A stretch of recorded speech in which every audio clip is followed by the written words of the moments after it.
Welcome back to the GSL Code S. Indeed, tasteless. With the great Artie McTosis and Count Tastula.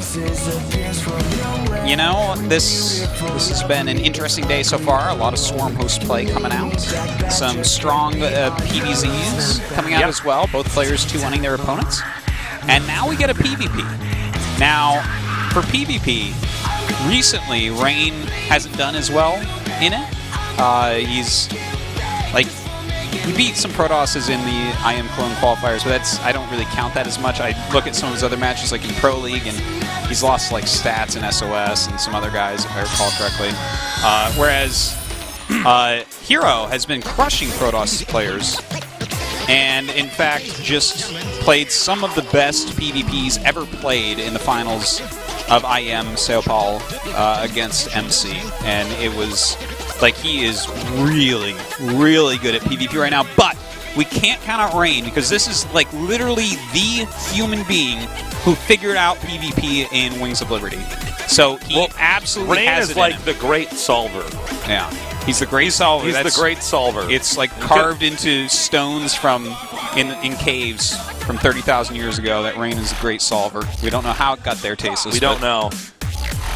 We don't know. We're not sure if they were talking about the weather back then or just this player ID. We're not. It was probably this player. Archaeologists are still debating about it to this day. It's most likely this specific Rain. I know there's been a lot of Rains, but it's probably you know what's funny? There's been a lot of Rains. There's been a lot of heroes in the history of pro gaming.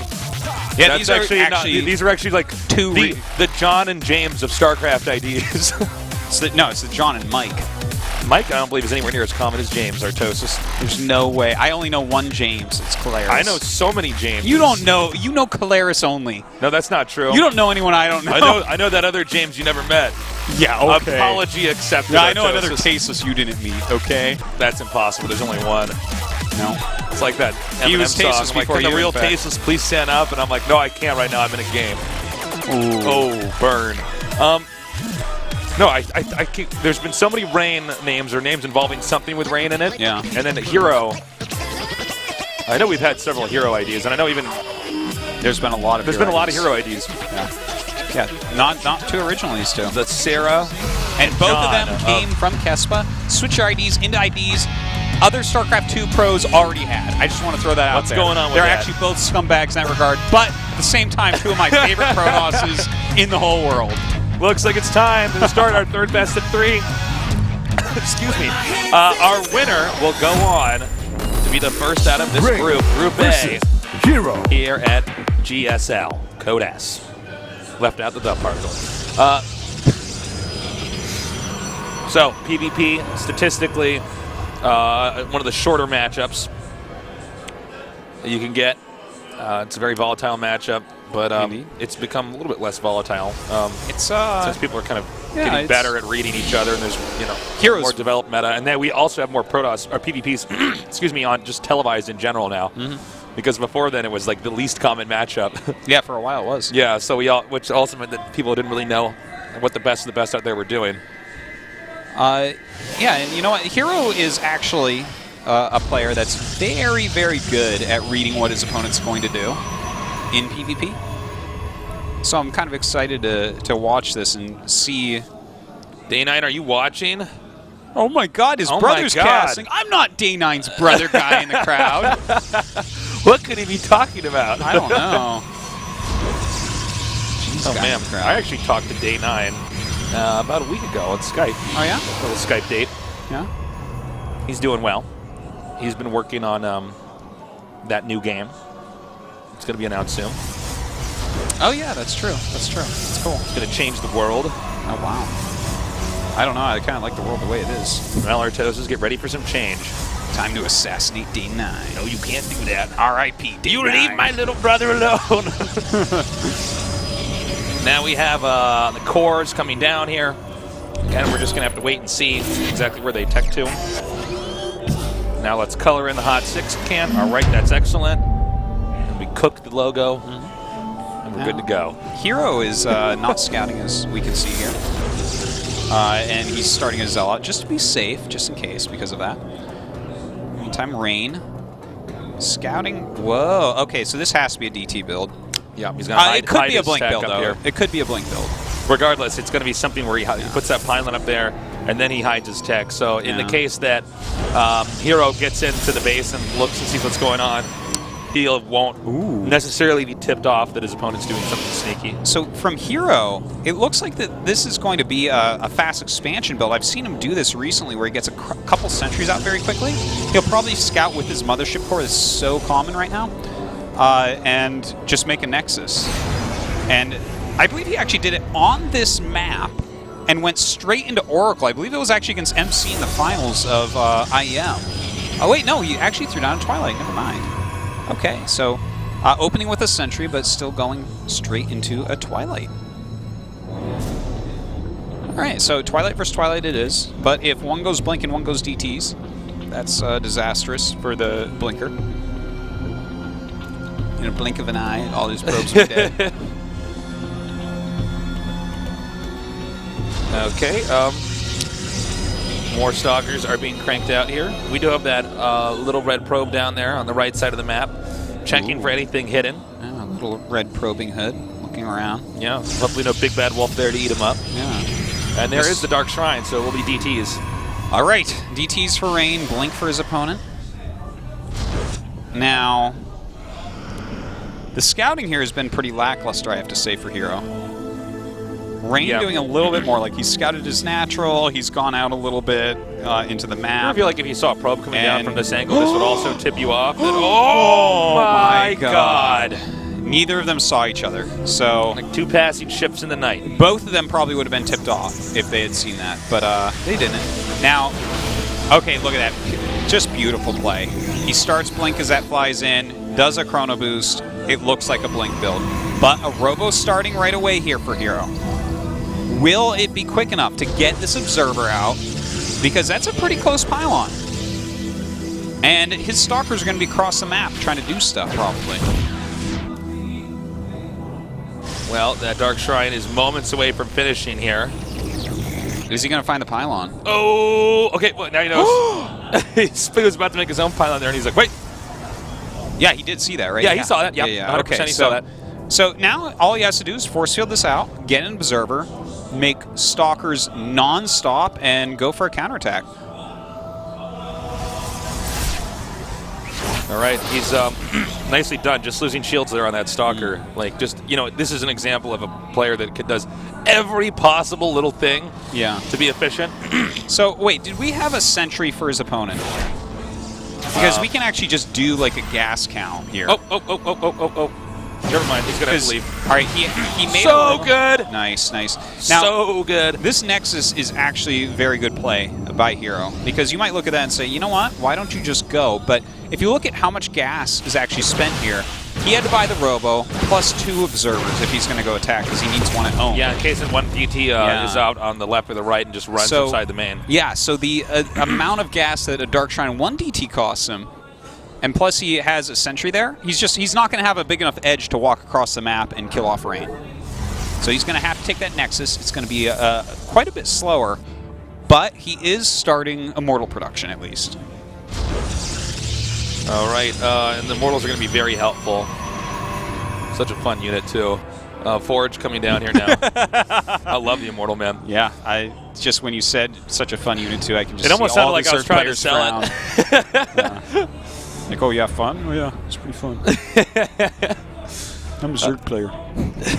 I have a blast against those things. Yeah. You know my favorite part about the Immortal cases, which is when I try to use roaches against that's so fun. Yeah. Now we have the Stalkers coming around. Yeah, Rain has quite a few Stalkers here. He was able to actually skip pieces of tech route, because he did see that it was, in fact, a Blink build, not a DT build. Wow. He's going to have to back up here immediately. He has 5 Stalkers behind, but with Nexus Cannon plus Immortal plus 3 sentries, it's not like he's going to die. Nice job blinking on top of that Stalker. So we have supplies that are very even right now. Nobody's really done much damage to anybody else. Any pokes or, for instance, that DT rush, nothing was resulted in any major success. So the one thing we can say is that the quicker Nexus, he has 6 more probes right now. So and that is a big deal, especially considering not much else has happened. Yeah, but You know what? The thing is, Hero has that additional tech route a little bit quicker, so he's going to have more Immortals, and I don't know how well. He's definitely going to have to back up there. Indeed. This angle is actually not going to be good here. Oh, he's gonna blink up to the main? Well, this is interesting. He wants him to think he will. If he can, like, you know, he does have force fields. He has an Immortal in here.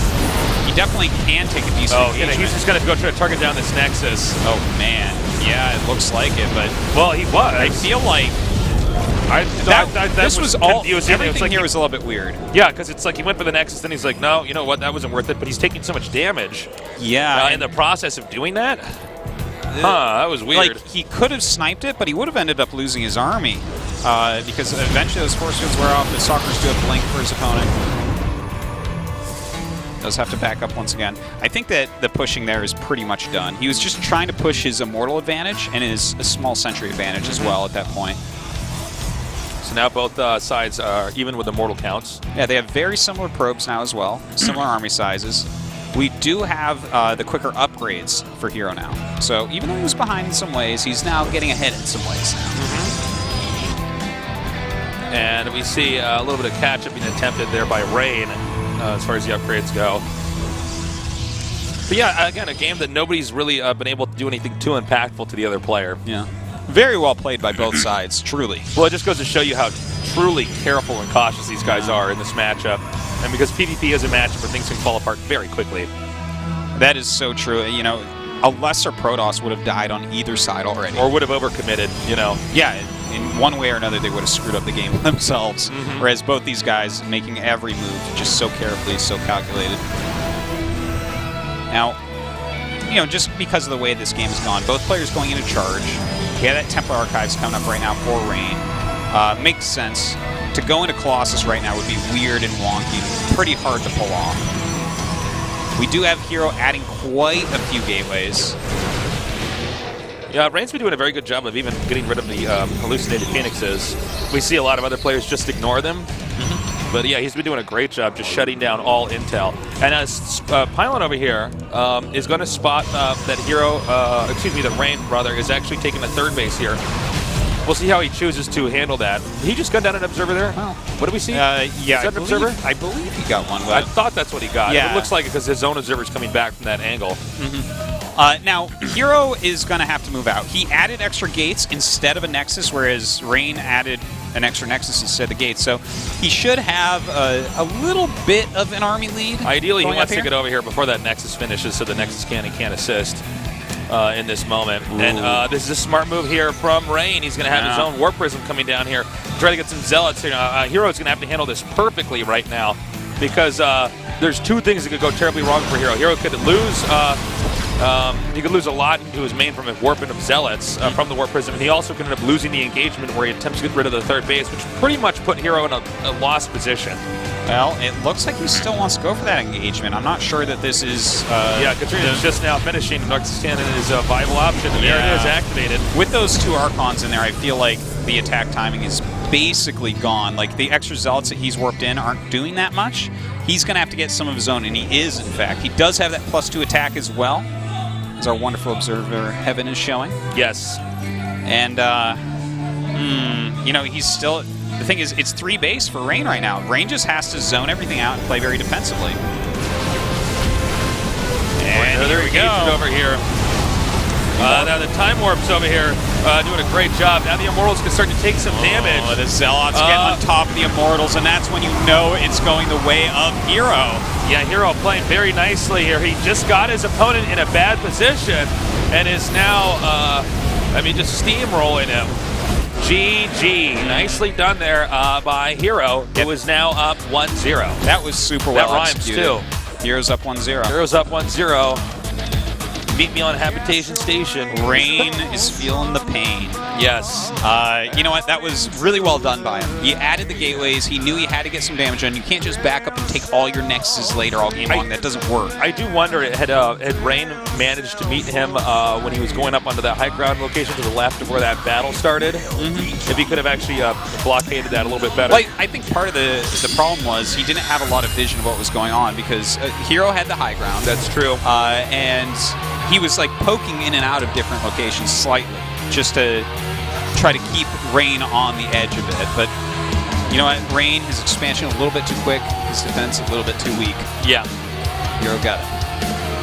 Well, it's a little bit spread out, too, at the beginning of that engagement. Lost a few extra units. And when you have exactly the same units and your opponent has, like, a +1 upgrade over you, you can't lose a couple of units. Do you think you should have sent that Warp Prism in a little bit sooner into the I actually think the Warp Prism was too greedy. When you're playing, think so. When you're playing completely mirrored units and you take your third base quicker than he does, you don't normally also harass. Because if you do also harass and it holds him back when he's 1 less base than you, that means you're just better anyways.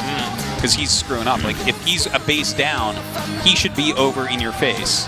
It's when you have the same stuff that you want to harass. Well said, Artosis. I couldn't agree more. Had he actually not been attacked for that small time being, though, he would have won that. But, yep, Hero managed to pry his way in there, do the damage, and that's why he won that first game. We're going to go now to the second game. Rain has to win the next 2 if he wants to get out of this group. Otherwise, Hero's going to take it.